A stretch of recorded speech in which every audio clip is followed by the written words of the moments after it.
April already. That means today we're gonna sit down and go through all of the books that we plan to read this month. When I was picking out books for this, I'll be honest, I don't know if I'm gonna stick to this. Oh, okay. TBR. I feel good about my TBR. Yeah? I think it's all books that I would want to read this month. The past few months I've been trying to pick a book in every genre, but this month I have a lot of mystery thrillers. So we'll see how that goes. The mystery thriller of the month. We have my first Agatha Christie, and it is And Then They Were None. You guys were also happy that I finally purchased this book and you're ready to hear my thoughts. I'm ready to know how I feel about this book. It even says at the top, the queen of mystery, and I believe it. It says one of us in this very room is in fact a murderer, and this is the one where a group of people are on an island and they slowly begin getting killed off. Agatha Christie is just such a well-known name that I have high hopes, and I know that this book in particular inspired a bunch of other novels, so after I read this one, maybe I'll read a couple other to see how they compare. One I definitely know I want to read this month is the Mind F series by S.T. Abbey. This is one of the ones I just got in our most recent book haul. I mean, I've been waiting, y'all have been waiting, you have been waiting. We all know by now this is Lauren's favorite book ever. Not only yours, but I feel like a lot of people who have read this book say like this is the book, like you need to read it. So I have such high hopes for this. We have been talking about this one kind of a lot, but I know there's just so much stuff that is going to go on in this story. Just the fact that she's a serial killer and he's an FBI agent, but they're going to have this romance, and there's also the mystery of that going on. I don't think it could ever get boring. Because I'm kind of intimidated by this and the size of it, I am going to pick a little smaller ones for the rest of my month. Technically it is 5 books in one. I think I would want to read it all at once. No, you will. Yeah. I just mean, yes, it's long, but it's gonna go by so quick because they're all sectioned off by like 100 pages. A lot of people said too, since it is on Kindle Unlimited, you won't even be able to tell how much you have left. Just click through it. At night, I'll read it on my Kindle, and during the day, I'll read it on here. Okay, good idea. Okay, for my YA pick this month, I chose Belladonna by Adeline Grace. This is the one that is the most beautiful cover I've ever seen in my entire life. From now on, I will be introducing her as So. I've just heard really amazing things about this one. Actually, I'm gonna need that desk cover to see what it's about. It says, orphaned as a baby, 19-year-old Signa has been raised by a string of guardians, each more interested in her wealth than her well-being, and each one has met an untimely death. Already, Signa's best chance of uncovering the murderer is an alliance with Death himself, a fascinating, dangerous shadow who has never been far from her side. Though he's made her life a living hell, Death shows Signa that her growing connection may be more powerful and more irresistible than she ever dared imagine. I just said how I really love like shadow creatures, shadow things, and I think someone did recommend Belladonna, and that's why I picked it up for this month. The bottom just says, Belladonna brings to life a highly romantic, gothic-infused world of wealth, desire, and betrayal. I'm so excited to start it. YAs just read so fast as well, so I'm hoping I can read this one at the beginning of the month. Ugh. Every time, you guys, the inside, I can't get over it. Even the back. I know. Yeah. Wow. But I really love my YA pick for last month, which was Gallant, so I have high hopes for this one. So going back towards my roots, I think I want to read my next Taylor Jenkins Reid book. It is Forever Interrupted. This is the last book on my shelf that I have of hers that I haven't read yet. This is Taylor Jenkins' first novel. It says, touching and powerful. Reid masterfully grabs holds of the heartstrings and doesn't let go. A stunning first novel. I feel that way about all of her novels, honestly. Basically, we have this character, Elsie Porter. She's 20-something years old. She ends up running into this man one day. Within weeks, the two are head over heels in love, and by May, they have eloped. Only 9 days later, Ben is out riding his bike when he is hit by a truck and killed on impact. No. Why would they spoil that? I feel like I'd want to read it, you know? Elsie hears the sirens outside her apartment, but by the time she gets downstairs, he's already been whisked off to the hospital. There she must face Suzanne, the mother-in-law she has never met and who doesn't even know Elsie exists. Forever Interrupted will remind you that there's more than one way to find a happy ending. I've loved every single Taylor Jenkins Reid book that I've read, so it only seems right that I need to read her first novel. For my fantasy pick this month, buckle in, Gabriella, because you've been waiting for this moment, and it is Fury Born by Claire Legrand. I hope that's how you say her last name. This is book 1 in the Empyrean trilogy. Let's see what it's about. Assassins, yes. I love assassin books. I don't know why. They just are so interesting. It says, when assassins ambush her best friend, the crown prince, she risks everything to save him, exposing her ability to perform all 7 kinds of elemental magic. The issue is, the only people who should possess this power are a pair of prophesized queens. A queen of light and salvation and a queen of blood and destruction. I'm hoping she's queen of blood.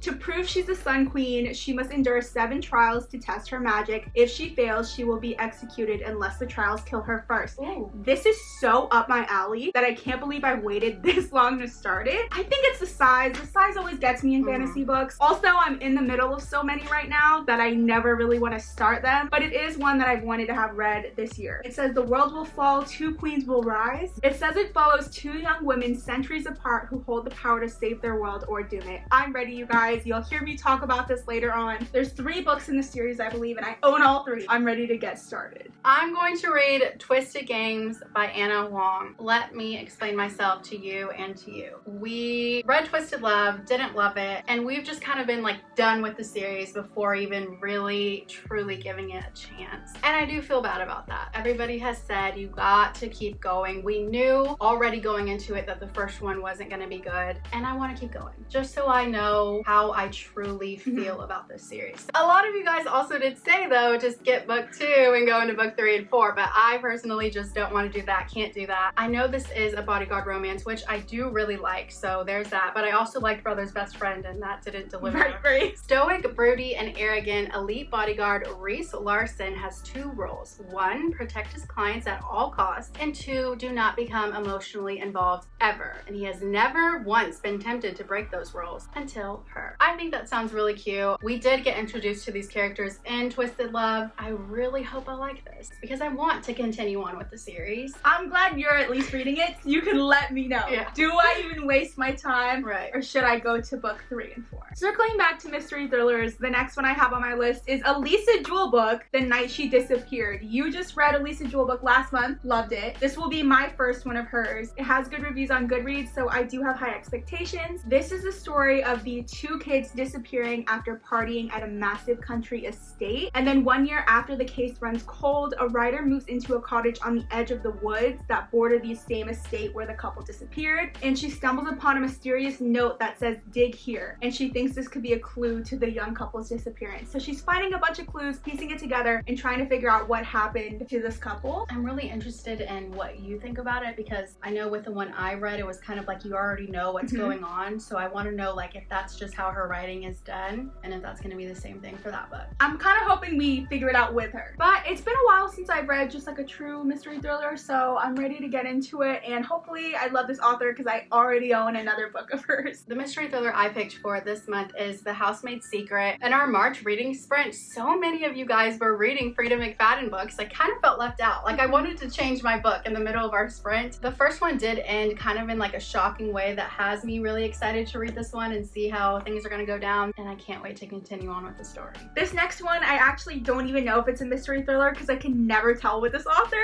but it is Aline by Otessa Moshfegh. I've liked her writing in the past. I did DNF Death in Her Hands a couple months ago, but I do want to pick it back up because her writing is so interesting. One of the blurbs on the back says, "A remarkable piece of writing, always dark and surprising, sometimes ugly and occasionally hilarious. Trust me, you have never read anything remotely like Aline." That's such a good wrap up of her writing. Like it's everything and more. The back says Aline is a young woman who's trapped between her role as her alcoholic father's caretaker and her day job as a secretary at the boys' prison. Consumed by resentment and self-loathing, Aline dreams of escaping to the big city. In the meantime, she fills her nights and weekends with shoplifting, stalking a buff prison guard, and cleaning up her increasingly deranged father's messes. It's kind of giving me Fiona Gallagher from Shameless. She's kind of just the daughter left to pick up her dad's mess. To balance that out, she's rebelling in her own way. And then it says, when the bright, beautiful, and cheery Rebecca St. John arrives on scene as the prison's new counselor, Aline is enchanted and proves unable to resist what appears to be a miraculous budding friendship. See, her books, what is this about? Maybe at the core it's gonna be about friendship, but it's also about a girl dealing with a bunch of stuff. I'm ready to get into it. I don't know why I thought it was a mystery, but I don't think it is. It's the cover. It's the cover. I've really liked her writing in the past, so I'm ready to get into this one. I know it's a popular one, and it won an award, which to me always means it's gonna be good. My next one is Restore Me. I am going to continue on with the Shatter Me series. I know she originally wanted to write the series as a trilogy, and then 4 years later later, she kept on with the series and wrote this one. So I'm going to continue on with the series and hopefully I keep loving it. You guys know I have to pick a dark romance for every month. This month I have The Predator by Runex. I really liked Gothicana. The vibe, the atmosphere, everything was there for me. And this is like a short dark romance contemporary series. I had to pick it up when I found out she had it. I think there's 4 to 6 books in this dark verse series. So I'm hoping I love this one because I do like the covers and I'd like to have them all. I'm gonna try one more time at a mafia romance because you guys know I have yet to find one that I really love. And this one says it takes place in the dark underbelly of the mob. So let's see. We have Tristan Kane. He is an enigma to all. His skills are unparalleled, his morality questionable, and his motives unknown. He's lethal and he knows it. And we have Marana as the girl. It says she's the genius daughter of the rival family, and what Kane does with weapons, she does with computers. So when a 20-year-old mystery resurfaces, she infiltrates Kane's house intent on killing him, unaware of the tie that binds them together. Hate, heat, and history clash together with unexpected sparks. It sounds good. I love a good I was sent to kill you, but then they fall in love. It says he's lethal. I hope he is. I kind of hate it when books make you think that, but then they're like, they have a soft side. Yeah. Oh, I don't like that. You guys know how I am with dark romances. They're hit or miss, but they're always so thin and entertaining that I'm ready to read it. We got a solid group of books here. Yeah. And now we need to do the TBR cart. We got a roller on in. We'll be right back. We have our book cart here. So normally every month we pick for each other. So I'm gonna go ahead and pick Amanda's. Here are little numbers that match the book numbers. Give me a good one. I know. I'm worried about mine. All right, let's see. 1. One. Book number 1. The way I've completely forgotten about what we all put in here. I know. It is Behind Closed Doors. So another mystery thriller to see if I like it or not, because The Wife Upstairs was not my cup of tea. You have the perfect couple, Jack and Grace. You might not want to like them, but you do. So they're that couple. Okay. But it's difficult because you realize Jack and Grace are inseparable. Some might call this true love, and others might wonder why Grace never answers the phone or why she can never meet for coffee, even though she doesn't work. Why are they calling her out like that? Some might wonder what's really going on once the dinner party is over and the front door has closed. One of the blurbs at the top does say, "This was one of the best and most terrifying psychological thrillers I have ever read." That just gave me really high hopes for this. You're welcome. Okay, Lauren's turn. I'm nervous. I'm hoping to gosh it's not like the bigger one. Come on, 10. No! Just kidding. Let's see. Okay, we have number 8. Let's see. She looks thin. We're good. Oh. Okay, we're going back. There you go. All right, number 8. Let's see what it is. My gosh, I'm nervous. Oh, okay. I got lucky with a YA. This is The Lies They Tell by Gillian French, and it says the fire took everything except the truth. This one I remember I got from BookOutlet, and it reminds me a little bit of We Were Liars. It says a mysterious fire, a family of 5 reduced to 1. For people like Pearl, whose dad was a caretaker of the Garrison property when the house went up in flames, the whispers about that night are more than upsetting, they hurt. It says hidden beneath the glittering facade of wealth and luxury, Pearl discovers a dark and twisted web of lies and betrayals that once entangled will change her life and the entire town forever. This one sounds good. There's a fire that happens. We're gonna uncover the mystery. It does give We Were Liars a little bit. I don't think it's gonna end how that one ended. So I'm excited. This is actually a book club book I have with my friend Bailey, so I'm gonna make her read it with me. I have a good track record with BookOutlet YA books that I just seem to pick up, so I do have high hopes for this one. I feel like it's the best one I could have gotten for this month though because of the size. We probably wouldn't have read these on our own right now, so I'm glad it's kind of making us read our physical TBR. Thank you, Cart. Thank you. So that is all the books we picked out for April, and on top of that, you guys know we just started our book club finally. You guys did vote, and this is the book that won, so we will also be reading this book this month. If you have no idea what we're talking about, go and watch that book club video. We go into all the details about that, and we will also be putting the link to the book club in our description. That's pretty much it for today's video. Thank you guys so much for watching. Let us know in the comments what book you're most excited to read in April. Make sure to like and subscribe if you haven't already, and we will see you next time.